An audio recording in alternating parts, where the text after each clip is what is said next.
Energy Hour. My name's Gabriel. Follow us on Twitter at SportsPulse100 and CuriousSportsPulse.com. We had, I had the pleasure of speaking with Wopicho. He's a contributor here, founder here. And we touched on this in our morning soccer show.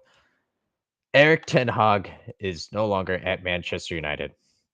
We're going to touch on that. The Boston Celtics, are they going to erase any questions or any doubts about this overall team, even if they make it to the NBA Finals? We're going to touch on that. And then finally, the NCAA is reaching settlements all across the board. It seems like players are going to be compensated, um, not just directly from the university, but also in a revenue sharing model. And that is going to apply for players moving forward. It looks like it's starting in 2025 and will be dated back, will affect players from who were college athletes from 2016 and moving forward. So a lot to get to today. But first, just like I said, Manchester United. This is a storied club that just had a terrible run of play, a terrible spell, really since Sir Alex Ferguson left. Now, have there been moments? Have there been times where things haven't looked as bleak, as dire? Yeah, sure. But for the most part, things have not looked good. And last year looked like it could have potentially been a step in the right direction. And that proved entirely to not be the case at all. So, where does the club go from here? Well, apparently not with Erik Ten Hag. Now, I've already said to Wopicho, and I'm curious to hear what he has to say. I've already said to Wopicho that I feel like a move could potentially be to bring in Xavi. I mean, he's free. He's a free agent now. As a fan of Manchester United, I would not complain one bit if that were to happen. But kidding aside, the timing of this seems a little off. And some fans, many had speculated that there would have been a chance for Ten Hag to keep his job if they had won the FA Cup final against Manchester City. But that's now no longer a possibility. That option is off the board. And Bruno Fernandes had penned a letter, made it public, speaking about his journey to becoming a professional, his journey to the English Premier League, and his journey to consequently being a Manchester United player and then the captain. And then for not even 4 hours later, for the announcement to come that Ten Hag is going to be let go, just something doesn't quite seem right. Something seems a little off. So, and again, a lot of people assumed that he was going to have something of a benefit of the doubt if he had won tomorrow. Now, clearly, that's no longer going to be the case. But this just shows that really there wasn't too much that he could have done. There wasn't too much that was going to change anyone's mind. And that really, when you finish the way you did in the league, when you were embarrassed more often than not in games, that just wasn't a reality. That wasn't going to happen. So, what's the correct answer? In general, I'm all for coaches having a longer leash. I'm all for coaches having time to develop their system. And I think in general, ownership is too willing and too knee jerky in terms of letting go of a coach. That's how I tend to feel. And it takes time to instill a culture. It takes time to instill your philosophy. It takes time to have your system develop within a building. And so this is why when a coach doesn't see immediate success or when some other things come into play, for example, the Glazer ownership of the club, I think those are all factors that need to be taken into consideration. I think it's too harsh to judge a coach based off of one season. But this wasn't really a decision based off of one bad season. It's more of how it looked. So it could have been an identical record, could have been identical results in the tournaments, in the cups, but they just looked outclassed too many times. There was a complete lack of identity. Now, is that all on Erik ten Hag? No, but he's clearly the fall guy. And I have said multiple times how I don't agree with that philosophy whatsoever. But whoever the ownership and whoever that ends up being, hopefully Sir Jim Ratcliffe has more of a say than not. Definitely trust him over anything the Glazers have to say in regards to the club, at least. Whoever it ends up being, whoever the next man is, there needs to be two things. First of all, the overall infrastructure needs to be set, and whoever's making the decisions needs to know what they're doing and be able to have that resonate throughout the entire club from top to bottom. That's what's needed first and foremost at Manchester United. And that's what's needed at any club, whether you are an NCAA organization who's really struggling to adjust to the times, whether you are Auburn, whether you're Nebraska, the hat on my head, whether you're El Tigre. Uh, I just completely butchered that name, but it's all good. You know who I mean. Whether you're Real Madrid, whether you're Manchester United, whether you're the Boston Celtics, it doesn't matter. That's what's needed for first and foremost a vision and unity, alignment of this is what we're doing. This is our collective effort toward that goal. And then second, whoever the coach is, they need to nail it. there aren't there's way more at stake now for Manchester United. Now, are they always going to be a global brand? Yes, but they are very clearly, very close to becoming something of like how the Dallas Cowboys are perceived in American football, in the NFL. Storied franchise, history of winning, but not really taken seriously, especially when it comes to actual success. Now, the Cowboys are at least starting to, at times, look like they're turning the corner. But when this season did you feel, oh wow, Manchester United's really figuring it out? They're gonna go back to their winning ways. Not too many times. Not too many times. Maybe on Garnacho's bicycle kick. Maybe you felt it. Maybe you felt that once. But overall, the lack of cohesion, the lack of much of anything except complete disorganization has spelled trouble for this club. So whoever's next, I'm hoping it's Xavi, but whoever's it is next there really has their work cut out for him. Moving on. We're going to touch again in more detail on that, on the NCAA settlements and everything that's going on there. But first, let's recap a little bit of yesterday's game. And maybe not, maybe I don't want to I misspoke there. I apologize. I don't want to recap the game so much. We all saw what happened. I want to discuss and dive in a little deeper in terms of the Boston Celtics. If they make it to the NBA Finals, and if they win this championship, for me, that doesn't really change how I perceive this team at all. And why is that? The big thing that we have about this team is that they are too inconsistent when it counts the most down the stretch, and that they haven't been tested, and that there's a lack of identity in the crunch time, particularly in the playoffs. None of those questions have been answered so far. So, what was I supposed to be impressed by so far with this Boston Celtics team? So, yesterday didn't impress me. When Tyrese Haliburton was on the floor, when he was, however healthy or not healthy he was, I guess we'll find out more about that later. But he for sure didn't finish the game. He didn't close the game. He's unable to return with a hamstring injury, and then the doors blew open. Right? But until then, that was a game, and for sure, they were lucky. They were fortunate. They being the Celtics that Indiana simply couldn't inbound the ball.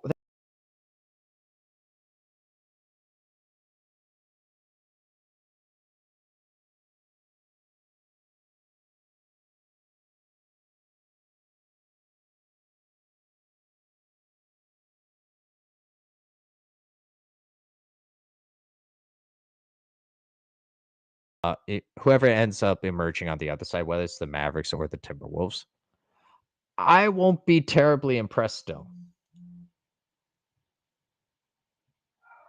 That's just how I things. And why again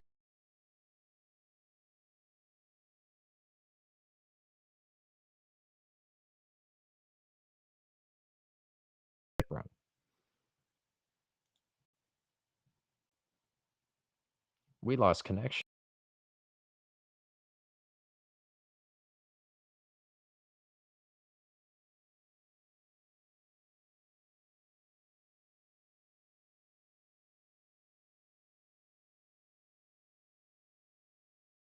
Okay. But what I am saying is that it doesn't erase the doubts that we have of this team that I think are valid. So take this year, for example. They beat a Miami Heat team. They win that series, and we know how depleted they were. They beat a Cavs team that was also really beat up, and Donovan Mitchell. Not saying that he sways the series, but you're not tested because of his health in that series and what he brings to the table. Now we go to the Pacers. It's a dogfight. We saw that it's a dogfight with Tyrese Haliburton. Now he tweaks his hamstring. Hamstring injuries, depending on what it is, he could be out for the rest of this series, or we're going to see him limping. And he's a player, unlike Doncic, who I would not, who he needs to be at 100%. He's someone that can't play. For him to, he's at his best when off the ball, he's moving, or when there's a screen being set for him and he can get some action going toward the rim. All right, he's not someone like Doncic who can hobble on one leg and still produce at a high level. That's not Halliburton. So am I and Boston fans are going to be upset about this, but I won't be impressed if they make it to the NBA Finals. And then it come the NBA Finals, I don't want to judge what may or may not happen there yet. That great because that's not fair. But it's in a 7-game series, the better team typically wins. Duh, right? It's not March Madness. But we have also seen surprises and upsets, and funny things can turn a series, can sway a series one way or another. So again, all of the question marks, all of the lack of truly being tested, all of the times of, well, Jayson Tatum just doesn't make good decisions in crunch time, those concerns are still there. And so Tyrese Haliburton going down, great. The Boston Celtics might now cruise to the NBA Finals. But all of those lingering thoughts in the back of your mind, if you're a Celtics fan, should probably still be there. We've been saying for a while, we being in general NBA talk circles, that whoever emerges from the West is going to win it all. Because the Boston Celtics aren't battle tested in this postseason, I think that counts against them. Now, finally, the NCAA settlement. This is something, and this is maybe a misnomer because it's not a settlement. It's a series of settlements combined into one. And technically, part of the lawsuit is saying that although some other aspects are unresolved, is that this issue won't be able to be brought to court moving forward. But I don't really want to speak on the particulars of when this is implemented and when it goes back to. I kind of touched on that in the beginning, but there are plenty of articles that go into more detailed analysis of the specifics. Here's what I want to talk about: is all the people online who now say that you should be forced, if you're a college athlete and you take money from the university, or if you partake in the revenue sharing, that you should be forced to give up your scholarship. That is ludicrousy to me. First of all, for years, this has been happening anyway, under the table. Now, not at every program, but at a lot of programs and at enough big programs. So to pretend that before May 24th, 2024, I had to look at what the date is. But to pretend that before May 24th, 2024 at 10:17 a.m. Eastern Standard Time, that before then everything was, a utopia of ethics, and that the student college athlete really went there just for school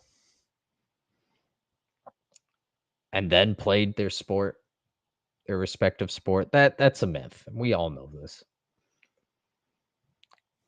Athletics in college and at the university is what drives a lot for the given alma mater of whoever you root for, or if you're like me and didn't actually go to the school. That actually proves my point that much more, right? It's very rare where, oh yeah, I'm a fan of Duke. Oh, why? Why are you a fan of Duke? Yeah, I just really like their biology department. It really speaks to me. That rarely happens. It does happen. And shout out to you if you're listening to Curious Sports Pulse, and that's you. Shout out to you. No judgment at all. Actually, I commend you. You probably read more than I do. I should do that, but that's a topic for another day. But right, you get the point. If you can love it or hate it, but that is the current economic model, is that athletics drives a lot of the money making operations for schools throughout the country and or publicity. That's the reality.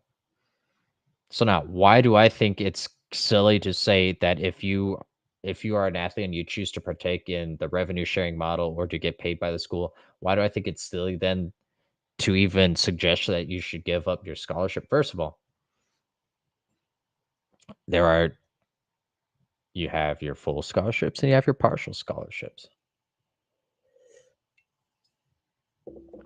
And the real person that you would be hurting by having this rule is the person could who could actually really use the financial aid in any way, shape, or form. Is the person who isn't getting the NIL deal, is the person who, even if everyone gets an equal share of the revenue, but is the person who is still having to pick up a graveyard shift, or is having to find any means, is having to find some lucky family member or situation so that he's not having ramen noodles every night. That's who you're really hurting with all this. So, and it's really simple, really, in my opinion. There's so much money being generated, and that number's only going to go up. And is it twofold? Absolutely. The students need the college and university and that platform and the coaches and everything that's provided to them. But we also are attracted to the star power. Now, at the college level, is it less about the household names and more about the logo, more about the school name? Yes, 100%. Am I continuing to answer my own question so that sound smarter? Also, yes. But that's not quite the point. So if you are, for example, a music student and you get a full-time scholarship because of how great your academics are and you just win a given music scholarship that pays for you to go to school, and then the program or the school hosts a concert or a recital that they pay the music student for, no one bats an eye and no one then says, well, that third row clarinetist should really give up their scholarship money. Right? That doesn't happen. For the art students, for the architecture people, if they get a commission from the school and get paid to do so, uh, they don't have to give up their merit scholarship just because just because they're double dipping, right? It seems this seems like something of an obvious take to me, but you should be able to mentally separate the two. Your scholarship is for purely what you earned or what someone deemed you earned to go to school and as you pursue your degree, and you're held to a certain academic standard. Now, to play on the field, to play on the court, or to be able to even warm up, even if you're just, and I hate saying just because to be on the team in any capacity, you have to be an incredible athlete. But just to be able to suit up on college game day, typically the standard, the academic standard, is higher than the general school populace, which is why it is something of a shock every time when so and so is ineligible or when someone so and so is serving as suspension due to academics, because the teams, the academic advisors, they do an excellent job of really being on the forefront and avoiding that. But just know that the degree of difficulty, the degree, I keep saying degree, which is maybe a poor choice of words in this case because it could be convoluted. But the level of academic achievement that the student athlete has to have to be able to play is higher than the general student, as it probably should be. Fair enough. And when you're in season, you have more support, and you do get a couple more in right, the team meals, for example, is one aspect. So you do receive a lot as a student, but also you're the one that's putting in that work. You're the one that's putting in that time. You're the one that's putting your body on the line.